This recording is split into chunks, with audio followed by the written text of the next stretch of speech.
Hello everyone.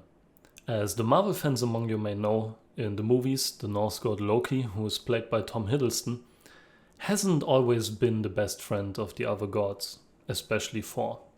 But even the people who do not like Marvel and haven't watched the movies have probably heard about Loki as a personification of a trickster.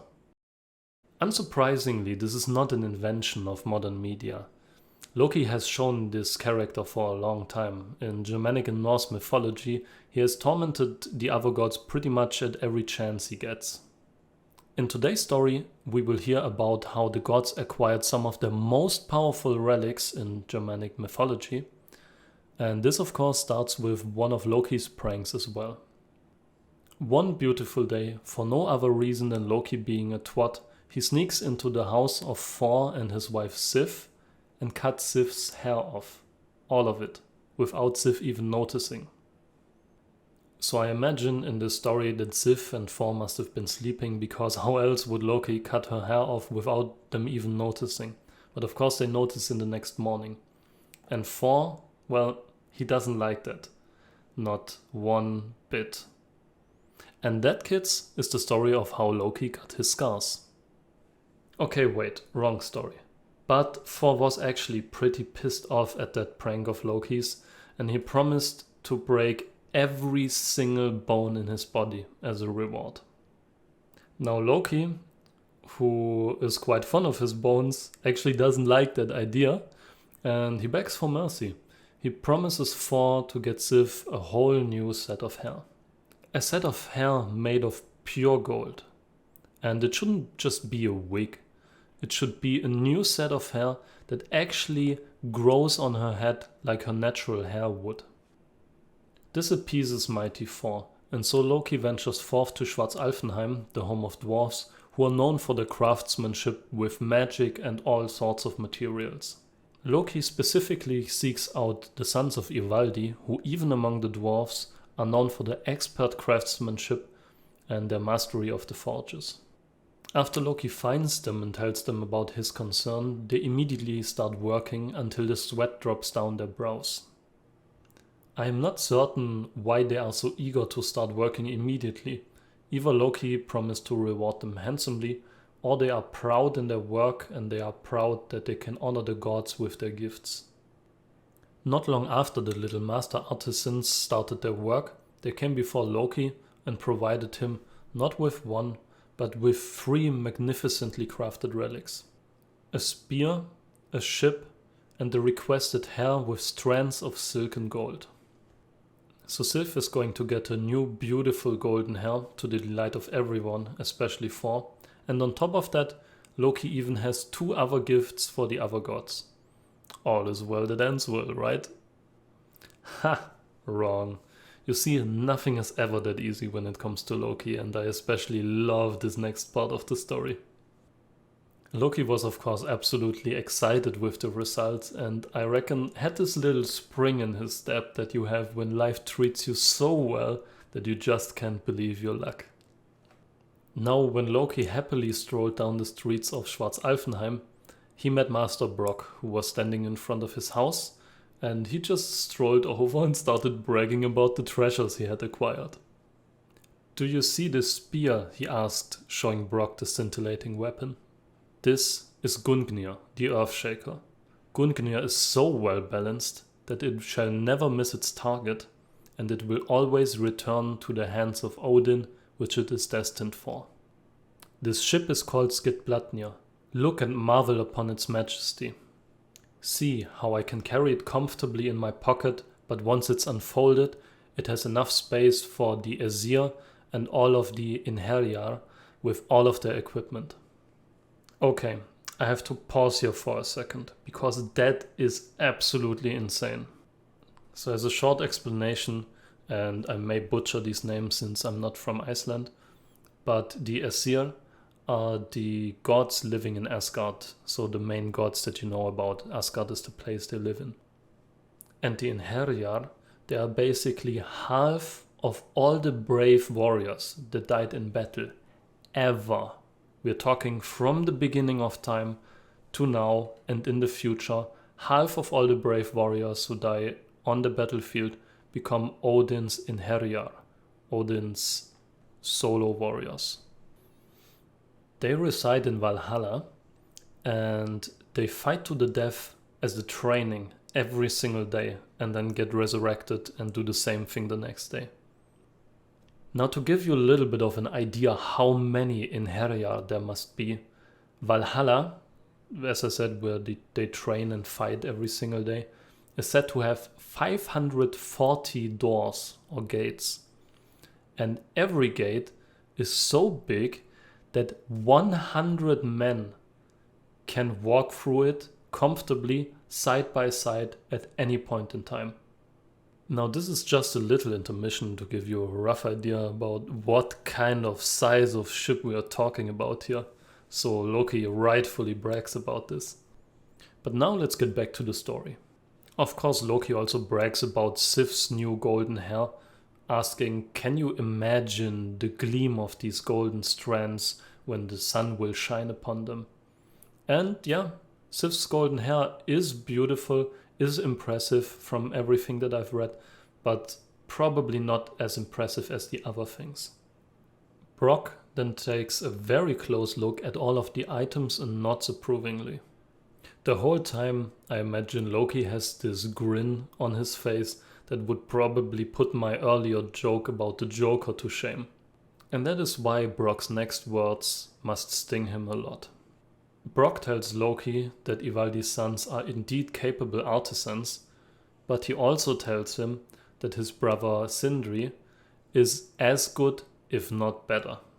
That hurts Loki's ego a lot. He protests heavily against Brock's words, but Brock insists that his brother is the better craftsman. So what do Brock and Loki do to resolve this? They form a bet. And what does Loki bet? Well, he bets his most treasured possession, his own head. Brock immediately accepts, although I really don't know what one would do with the head of a god. Arriving at Sindri's workshop, he also examines the 3 items. He states that the works are truly impressive and praises the sons of Ivaldi. But he also believes that he is the better craftsman. So Sindri sets out to craft 3 items on his own.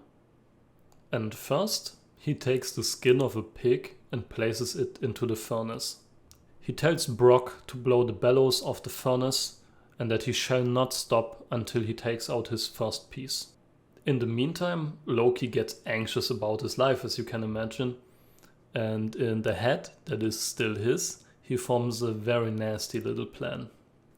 Brock, who blows away strenuously at the furnace, sees a vicious little fly come in, land on his hand, and sting right through his rough skin.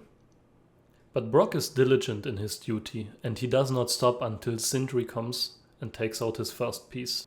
And out of the pig skin that Sindri put in, a boar was crafted with golden mane and bristles.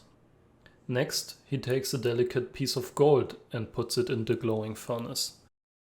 He now tells Brock to absolutely blast the furnace with air until he returns. Brock now puts even more strength into his blows because he knows that the bet also depends on him and fulfilling his duty. This time, the fly lands on Brock's neck and bites down even more viciously, but Brock, through all of the pain, continues his work until his brother returns. With glowing tongs, Sindri takes out a golden ring glistening with beauty, and he names it Draupnir. Finally, Sindri takes a heavy and solid piece of iron and puts it into the glowing furnace. He tells Brock, "Brother, blast the furnace as hard as you can and do not cease or my work is undone." So Brock blows the bellows as hard as he can, so the sparks come flying all across the workshop. The insistent little fly this time sits down between Brock's eyes and stings through his eyelid so hard that blood comes out and blinds him. The torment is too much for poor Brock, and he tries to sweep away the fly and get the blood out of his hands. With this, he stops blowing the bellows, however, and the sparks fall flat. In this moment, Sindri comes back into the workshop and chastises Brock, telling him if he would have stopped just one moment sooner, the work would have been spoiled and he would have lost the bet. With that, Sindri pulls a hammer from the furnace, exclaiming, "Behold, this is Mjölnir. May all giants tremble before his might." Sindri gives all 3 of his masterpieces to Brock, telling him to venture with Loki to Asgard so that the Aesir gods may judge the winner of their bet. After their arrival in Asgard, it was discussed that those 3 gods should be the judges who the gifts are meant for. Those gods were Allfather Odin, prosperous Freya, and of course, the mighty Thor, Lord of Thunder. First, it's Loki's turn. He gives the spear to Odin and tells him that his arm shall never tire using his spear. The spear will never miss its target, and after every throw, the spear will come back into his hands. Thor he presents of course with the golden hair that he promised to bring for Sif, telling him that it is so well crafted that it shall attach itself to her head and henceforth become her real hair. To Freyr he presents the ship Skidbladnir and tells him about its size and that it is foldable and he can comfortably carry it anywhere in his pockets. Also, Skidbladnir is the best ship in the world and it will always carry favorable winds in his sails no matter the direction it goes. The 3 gods are very impressed with the gifts that Loki has provided and they deem them worthy of their use. But now it is Brock's turn and he also has some very interesting gifts. To Allfather Odin he gives the ring Draupnir, telling him that every 9th night 8 other rings shall drop from him that have the same weight and that shall provide riches for him and all of the other Aesir. To Freyr he presents the boar, telling him that this boar can run through air and on water, and that his golden mane and bristles shall always shine him the light, even at night. Unsurprisingly, the last item, Mjölnir, goes to Thor, telling Thor that with Mjölnir he may smite down anything standing in his path, that Mjölnir will never tire and always return into his hands. And the gods also marvel at all of Brock's gifts that he has brought before them. The only thing that they notice is that Mjölnir's haft is just a little bit short, which is of course Loki's doing, stopping Brock early in his work. After a very lengthy discussion, Odin finally proclaims Brock the winner because Mjölnir is the greatest of all of those masterpieces, that it shall be of great help against their mortal enemies, the Rime giants. At this, all the color must have left Loki's face and he started begging for his head and life. But Brock was merciless and demanded his price. "Take me then if you can," hisses Loki, but when Brock wants to lay his hands on him, he is already long gone.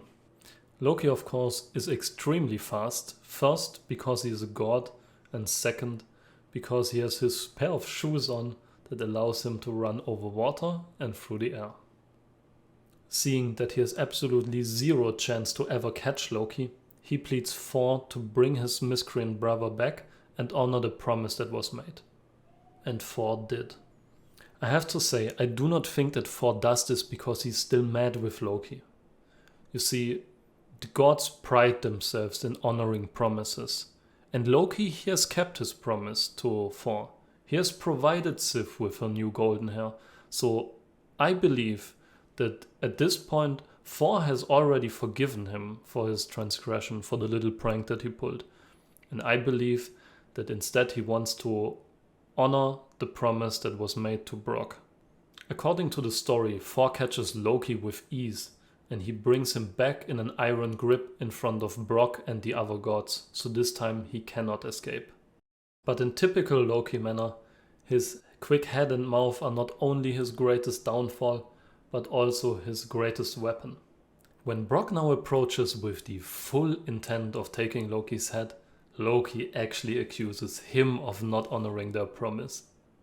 Loki exclaims that he promised Brock his head, but that no harm shall befall his neck. And Loki's solution works. It just works. Brock sees no way of getting Loki's head without also harming his neck. And we have to consider Brock's situation a little bit here. I don't think this is purely a haha, I have bested you with words situation. Brock is a dwarf and Loki is a god. They are surrounded by other gods in their own home Asgard. And even though everyone agrees that Loki's head now rightfully belongs to Brock, I believe also that Brock realizes that he would push his luck if he would harm Loki in something that goes beyond the promise that he made. Brock, seeing no way taking Loki's head without harming his neck and most likely angering the other gods, lets him go. But there would be no moral in the story if Loki wouldn't be punished. Brock, in his rightful anger, decides to sew Loki's mouth shut, so that he can never cheat anyone else with clever words ever again. After Brock leaves and goes back to Schwarzalfenheim, Loki of course later removes the thread. And all the other gods agree that Loki has been punished enough. And that concludes the story for today. Personally, I like the story a lot. Not only because we get to see the origin story of Thor's hammer Mjölnir and Odin's spear Gungnir, but also because of the comedic and karmic aspects of it. In a way, you could say that Loki lost the bet even before he started it. The item that tips the bet into Brock's favor instead of Loki's is the hammer Mjölnir. Loki's gift for Thor is Sif's new golden hair. It has no practical use whatsoever, it's purely aesthetical. All the other gifts have very wild practical uses. Also, if you had to judge, would you have picked the golden hair? Wouldn't you have picked something else? I would say arguably Sif's new golden hair is the least interesting, I just said practical, but it is the least valuable of the gifts, in my opinion. Maybe you have a different opinion. Maybe you can tell me about that in the comments, or I would be very interested in which one of the gifts you personally would pick. But my point is this. The one item that Loki has to get, there's no room for creativity, or at least not much. There's no room for practical purposes, as I've mentioned. The one thing that he has to get is the golden hair. And it is meant for Thor. And ultimately, even if he tries to stop Brock in his work and he kind of succeeds with Mjölnir, the haft is a little bit short. Even if he succeeds in that, the gift that is meant for Thor of Brock's and Sindri's is the one that wins out in front of the gods. That is karma. And this is what I love. These little details, they make stories so vibrant, so alive. And I also believe that this is the reason why these myths and legends survive for such a long time.